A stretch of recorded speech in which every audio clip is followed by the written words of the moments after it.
Ancestral. Bienvenue mon Jojo dans le story making of de Paloma. Ouais, c'est bien ça. Alors, qu'est-ce qu'on va apprendre dans ce... On va déjà commencer par les origines de Paloma. Qu'est-ce que tu peux nous dire là-dessus?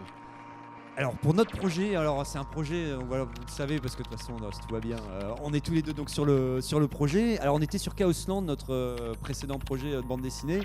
Et je sais que de mon côté, j'ai toujours été fasciné par les espionnes des années 70, justement ce côté voilà, qui font rêver, qui transpercent la pellicule, qui à chaque apparition, chaque respiration, et voilà, ça donnait vraiment envie d'en créer une. Alors on s'est inspiré automatiquement de choses qui existaient déjà. Alors pour la grande inspiration, ce sera tout ce qui est James Bond, hein, je pense que ça on apprécie aussi. Bah ouais, déjà tout ce qui est gadget, tout ce qui est voilà, univers, ouais quand même. Voilà, ça va transparaître dans la BD, tout ce qui est autour de l'univers et tout. Il y a une deuxième peut-être référence qui revient souvent, ce sera Emma Peel dans Chapeau melon et bottes de cuir. Et pour finir, le jeu vidéo qui était sorti sur PC. No One Lives Forever. Ah voilà, il y avait eu 2 épisodes, alors je vous le conseille, ils sont fantastiques.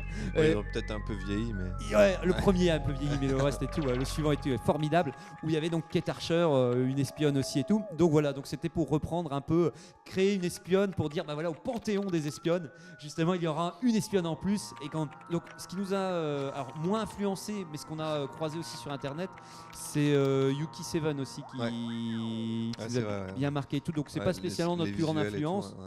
Mais c'est vrai que quand on est tombé dessus, on a bien. On était bon public aussi. On s'est dit voilà, on achète, on achète tout de suite.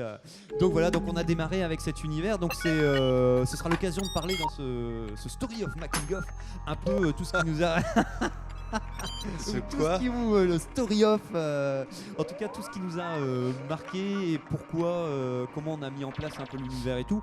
Parce que je pense que fondamentalement, ça c'est quelque chose qui nous tient à cœur, c'est qu'on a beaucoup d'envie, mais on n'a pas envie de faire de la copie en fait. Non, c'est vraiment des inspirations, des trucs qui nous plaisent. Et c'est plus faire une histoire dans cet univers, dans un univers des années 70, un petit peu... c'est pas léger. Très réaliste. Hein. Oui, voilà. De toute façon, c'est sûr qu'il faut pas. Nous, on est vraiment dans l'aventure, avec toujours cette pointe d'humour. On disait justement d'en mettre un peu moins que Chaos. Côté Indiana Jones et puis même dans l'aventure aussi. Puis, voilà, c'est ça. C'était donc ce sera l'occasion d'en profiter pour parler un peu, voilà, du personnage, de son univers et voilà de tout ce qui s'ensuit avec. Voilà.